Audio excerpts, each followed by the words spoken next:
Yeah. Oh, my friends get the right button. I just realized my camera's off a list of here. Of course it is. Already done a half dozen videos, but they didn't revolve around having it. We're looking at the Fan Pro WizKids Games version called BattleTech called Total Warfare, and this one was an interesting read, and I'm going to first off acknowledge that there's a whole lot of nuances here that I'm not even going to touch on, because obviously it's one thing to just kind of breeze through something. It's another thing to actually observe everything to what you know in ways that you know how to handle it. It's another thing I note that they consolidated aerospace and BattleTech and various different genre for playing, the formats for playing, into one set of rule books. That's always nice, and it looked like they smoothed out some certain elements. There's a lot of additional material in here that wasn't totally surprising, because game systems have a way of evolving, and if you play enough of them over a long enough period of time, you will begin to see the patterns where they all seem to progress similarly along when it comes to trying to reinvent themselves in some ways. And there's some real danger. I've seen game companies totally screw themselves because they over altered their rule sets and caused such a problem and such discontent that it drew their really drove their fan base away. So far, BattleTech, regardless what entity's been in control of it, has been pretty consistent, and I give that credit to, in part because a lot of the key people are the same people who've been with them with the game since Facet. So it makes a big difference. We get into some various classic BattleTechs, some handbooks, the jihad historicals, record sheets, things like that. There were some good short stories in here, and some that I had to grind my way through them, to be honest with you. The time of war, the great houses, the clans, the periphery states, the mercenaries. Tried to bring everything up into a little bit of perspective. I got a little better understanding of the era that this was set out in, but there was still a whole lot of missing holes that I'm slowly filling in as time goes by, and then the epiphanies where I can fill in many holes. Sometimes I don't always recognize the stuff I dumped on top of the other stuff, so it's just part of what it is. We get into the various types of units, and one of the things I enjoyed finding that they had expanded a little bit more on the non-mech options for combat. So we always had vehicles, we've always had infantry, but the wider the variety, the better off it is, the more of a challenge it can be, in my opinion, both as the attacker and the defender. And of course, it depends on how your particular style of play revolves around. I have mixed opinions on the current way things are done, but that's just me, and I'm old, so that's part of the deal, right? And the how-tos, how to do your ship, or how to set up your sheets, and how to follow them, how to read them. And ironically, all these control sheets always look busy, but truth is, once you've started playing, and the longer you play, the more confident you become in what they are. You know at a glance what the important things are for the scenario. So if you're sitting here in the combat, a lot of the peripheral stuff that's in your control sheets only matters at a moment, but not in the moment, kind of thing. So break down different types of terrain modifications, military organizations, etc., etc.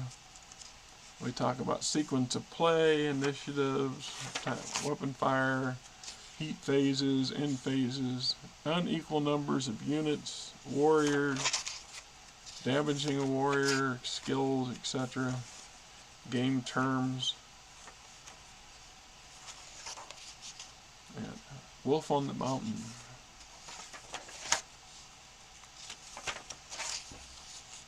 Movement bases, level changes, so a lot of basic, and the movement might get rewritten a little bit here and there, But the basic concept's pretty straightforward. This is one of those things that you just carry over from generation to the next, and that's a good thing, because whenever they do have a new updated version of a rule set, having as much of it remain consistent as previous sets as possible is a good thing, because it just makes it less of a problem for the people that are trying to utilize the new set of rules, when we can go and say, well, wait a minute, this doesn't make a whole lot of sense. It sure hell made more sense than the old rules. So that's end up where you get a lot of that evolution of the homebrew. The homebrew becomes where people just don't like this version of a set of rules because it changes that thing kind of stuff. So we end up making our own judgment on it. BTO movement, wing and ground effect, elevation changes, stacking programs, piloting and driving skill rolls,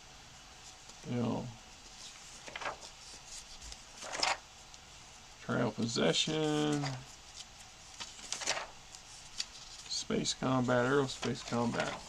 Like I said, it was nice to see that they consolidated these things in one book, because if you didn't have the luxury of buying multiple systems when they came out, you kind of were hosed for a long time. It wasn't until they started coming out, this generation later, dealing with adding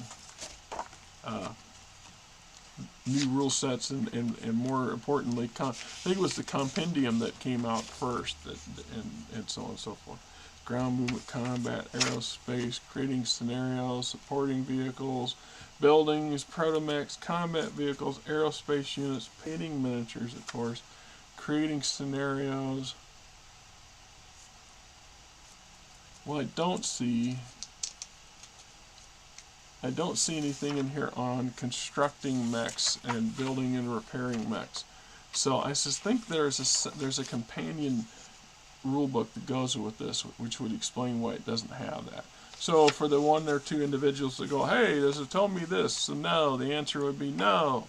I don't see it. No, it doesn't tell you. No, thank you for asking. No, whatever works for you. No.